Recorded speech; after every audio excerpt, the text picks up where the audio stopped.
তা তোমার বাড়ি থেকে কেউ ফোন দেয় না নাকি? নাকি মেয়ের বিয়ে দিয়ে একদম দায়মুক্ত হয়েছে সবাই? তোর শান্ত গলায় বলল, আমার আম্মু নেই, যিনি আছেন তিনি সৎ মা। তাহলে তারা কি ফোন দিতে পারে না? আমাকে উনি পছন্দ করেন না। ও তাই তো, এই জন্যই সুযোগ বুঝে ঘাট থেকে ঝামেলা বিদায় করে দিয়েছে। নাজমা চৌধুরী কাজের মহিলাকে ডেকে বললেন, সকালে ব্রেকফাস্ট দাও, করুক। আর শোনো, কাল থেকে সকাল উঠবা। এই বলে তিনি ধীর পায়ে নিজের রুমের দিকে চলে গেলেন।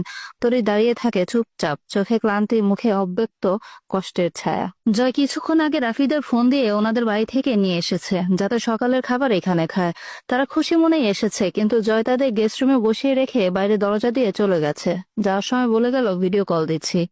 তোরে রুমে নেই। জয় সোফার উপর বসে পায়ের উপরে পা তুলে বসে আছে, ফোন হাতে নিয়ে বন্ধুদের কাছে কল লাগিয়ে বলল, বিশ্বাস কর বন্ধু, যখন দেখলাম ঘরে লাইট নেই, আমি সেই খুশিতে তোরা যদি সামনে থাকতিস তো তিনটাকে একটা করে চুমু দিতাম, তিনজনকে। এইটা হলো আমার অনুভূতি। মনে মনে তোদের গুনগান গাইতেছি, কিন্তু পরে দুইজনেই ঘুমিয়ে পড়ি। সকাল হয়ে গেছে।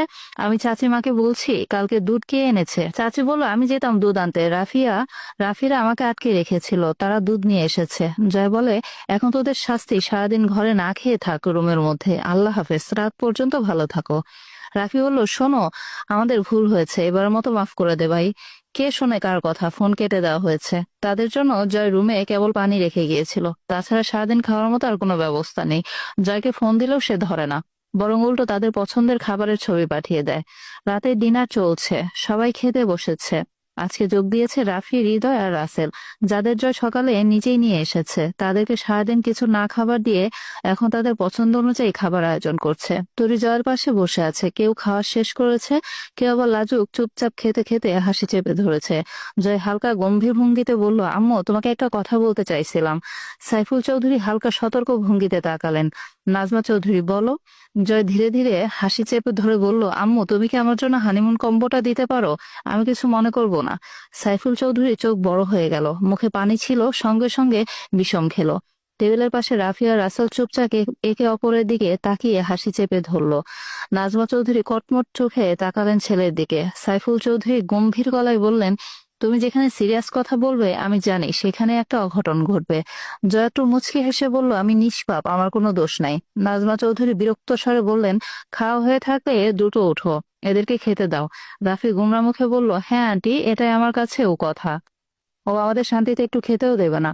জয় চেয়ার ঠেলে উঠে দাঁড়ালো, খাও তোমরা, বেশি করে খাও, আমি চলে গেলাম। আম্মু, কথাটা মনে রেখো। তোর লজ্জায় মুখ তুলে তাকাতে পারছে না। জয় যখন বেসিনে গিয়ে হাত ধুচ্ছে, তখন জান্নাত হেসে বলে উঠলো, চাচু, কালকে আমার বান্ধবীকে কেমন লেগেছে বলো না। জয় মুচকি হেসে বলল, বলছি মাশাআল্লাহ। এ কথা বলে সে নির্লিপ্ত ভাবে খাবার টেবিলের দিকে ফিরে গেল। জান্নাত হতবুদ্ধি হয়ে দাঁড়িয়ে রইল, মনে মনে বলল, কি রহস্যময় মানুষ। যাজ্ঞা, আমার বান্ধবীকে দেখে মাশাআল্লাহ বলেছে, এটাও কম কি। জয় টেবিলে গিয়ে দেখে সবাই খাওয়া শেষ করে উঠে গেছে, শুধু তার তিন বন্ধু রাফি, হৃদয় আর রাসেল এখনো বসে আছে। জয় ভ্রু কুঁচকে বলল, তিন বেলার ভাত একবারে খেতে বসেছ নাকি? ওঠো এবার। রাফি মুখ তুলে বলল, বন্ধু, ভাত খেতেই তোকে একটা কথা দিচ্ছি, আগামী 6 মাসের মধ্যে তোর বাসরের ব্যবস্থা করে ফেলবো, তাও এখন একটু শান্তিতে খেতে দে। জয় চারপাশে একবার চোখ বুলিয়ে রাফির দিকে তাকালো। কি বললি? আরেকবার বল। রাফি গলা কাঁপিয়ে বলল, 6 মাস, 6 মাস। জয় ঠোঁটে ব্যঙ্গ হাসি টেনে বলল, থাক, বাকিটা আর বলিস না। বাকিটা বললে আগামী 24 ঘন্টা তোকে না খাইয়ে রাখবো। 6 ঘন্টার কথা বললে হয়তো ভাবতাম, কিন্তু 6 মাস। এখন দ্রুত খা আর রুমে যা, আমি আসছি। রাসেল বলল, মামা, এবারের মতো মাফ করে দে, আর রুমে ডাকিস না। জয় ভ্রু তুলে চোখ বড় করে বলল, তোদের চিন্তা ভাবনা এত নেগেটিভ কেন রে? আমি কি সেটা নাকি? ছি ছি, কি দুঃখের কথা। হৃদয় রাফিয়া রাসেলের দিকে তাকিয়ে বলল, তোদের তো আগেই বলেছিলাম দুধের সঙ্গে ঘুমের ওষুধ মেশাস না। বিয়ে করার জন্য সে যত উতলা হয়েছিল তখনই বুঝেছিলাম বাসর নিয়ে তার উত্তেজনা কতটা। বন্ধু, বিশ্বাস কর, আমার কোনো দোষ নেই, এরা জোর করে আমাকে ফাঁসিয়ে দিয়েছে। যা ইচ্ছা কর, কিন্তু আমি নির্দোষ। জয় হেসে বলল, তুই তো আমাকে আগে বলতে পারতিস, কিন্তু বলিসনি। এখন আর ছাড় পাবি না। মেইন দরজা লক করা, আর রুমে আয় দ্রুত। আমি বসে আছি তোদের জন্য। তিন বন্ধু একে অপরের মুখের দিকে তাকিয়ে হা করে রইল। রাফি ধীরে বলল, এবার মনে হয় আমরা সত্যিই ফাঁসলাম। জয় তখন ঠোঁটের কোণে দুষ্ট হাসি টেনে বলল, আজকের রাতটা মনে রাখবি রে, বাসরের রাত না হোক, বাসরের রাত তো ঠিকই হবে। তিন বন্ধু একে অপরের দিকে তাকিয়ে হতভম্ব মুখে তাকিয়ে রইল, আর জয় শান্ত মুখে ভেতরের দিকে চলে গেল। ঠোঁটের কোণে রহস্যময় হাসি খেলে যাচ্ছিল। জয় ওদের সাথে কথা বলে কিচেনে এসে দেখে তরি কাজ করছে। জয়কে দেখে কাজের মহিলা ফরিদা খালা বললেন, জয় বাবা কিছু লাগবে তোমার? তরি ঘাড় ঘুরিয়ে দেখে জয় দরজার সামনে দাঁড়িয়ে আছে। চোখে চোখ পড়তেই সে দ্রুত আবার কাজে মন দিল। জয় হালকা গলায় বিড়বিড় করে বলল, বউ লাগবে। ফরিদা খালা বললেন, কি বললে? জয় তাড়াতাড়ি বলল, না খালা, কফির কথা বলতে আসছিলাম। ঠিক আছে বাবা, তুমি যাও, আমি পাঠিয়ে দিচ্ছি। জয় বলল, একটু দ্রুত খালা প্লিজ। ফরিদা বেগম মুচকি হেসে বলল, বুঝতে পারছি বাবা, তোমার কোন কফি লাগবে। কখনো তো দেখিনি তোমাকে রান্নাঘরে আসতে। ডাইনিং থেকেই বলো খালা কফি লাগবে।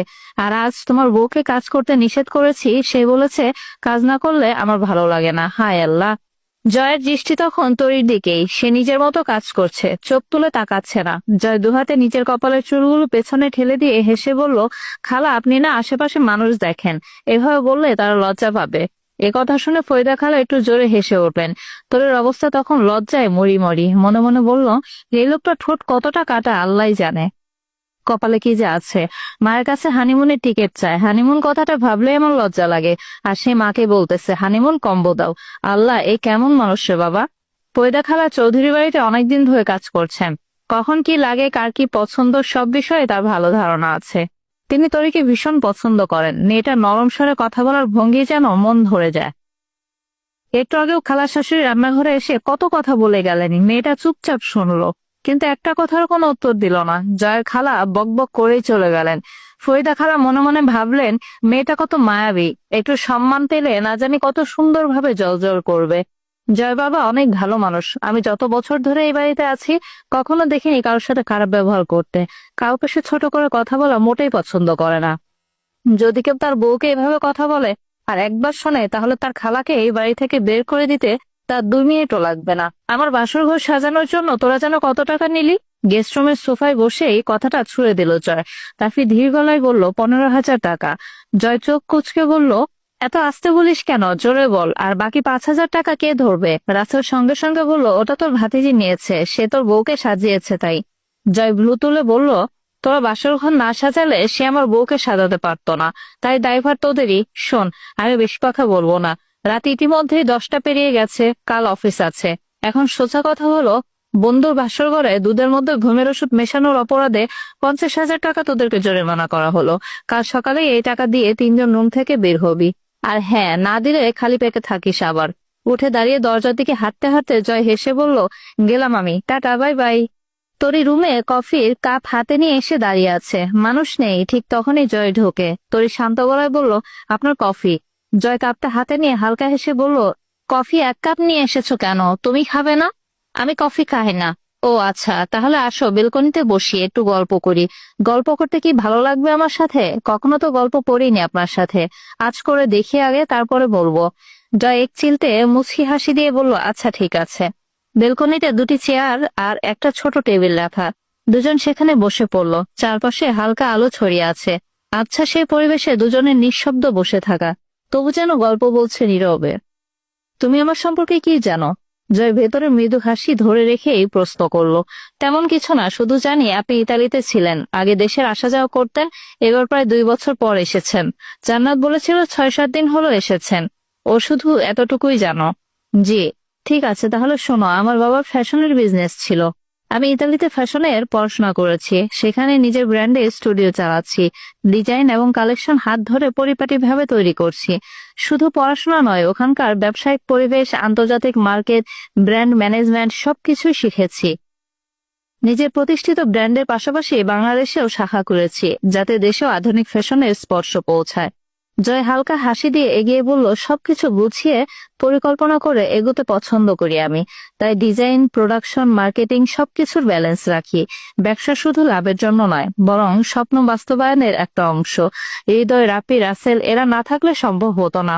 ওরা আমার অনেকটা জুড়ে আছে। তরি নিঃশব্দে কথাগুলো শুনছিল, চোখে আগ্রহ, মুখে হালকা বিস্ময়ের ছাপ। জয়ের বর্ণনা শুধু তার ব্যবসার সফলতা নয়, বরং তার সংযম, স্বাচ্ছন্দ্য এবং স্টাইলের প্রতিফলনও ফুটিয়ে তুলছিল। তারা আরো নানা গল্প করলো। জয় তরিকে পাঠিয়ে দিয়ে সে নিজের কাজে মনোযোগ দিল। তরি এসে বিছানায় শুয়ে পড়লো আর ধীরে ধীরে চোখ বন্ধ করে ঘুমের জগতে হারিয়ে গেল। সকালবেলার কলিং বেলের শব্দে নাজমা চৌধুরী দরজা খুললেন। সঙ্গে সঙ্গে কি উচ্ছ্বাসময় গলার স্বরে বলে উঠল, আমি এসেছি। আসসালামু আলাইকুম, কেমন আছেন সবাই? আশা করি সবাই অনেক ভালো আছেন। আপনারা কে কোথায় থেকে আমার ভিডিও দেখছেন অবশ্যই কমেন্টস এর মাধ্যমে জানাবেন। আর গল্পটির আজকে চতুর্থ পর্ব আপনাদের সাথে শেয়ার করলাম। পরবর্তী পর্ব আসলে অবশ্যই সবার আগে আপনাদের সাথে আমি শেয়ার করব। গল্পটি যদি আপনার ভালো লাগে তাহলে অবশ্যই আমাকে জানাবেন, কারণ আপনাদের মূল্যবান কমেন্টস আমাকে অনেক বেশি অনুপ্রাণিত করে। মনোযোগ দিয়ে গল্পটা শোনার জন্য আর আমার পেজের সাথে সংযুক্ত থাকার জন্য আপনাকে অনেক বেশি ধন্যবাদ। ভালো থাকবেন। আর দিন শেষে অবশ্যই নিজের যত্ন নিতে ভুলবেন না, কারণ সবশেষে আপনিই আপনার সবকিছু।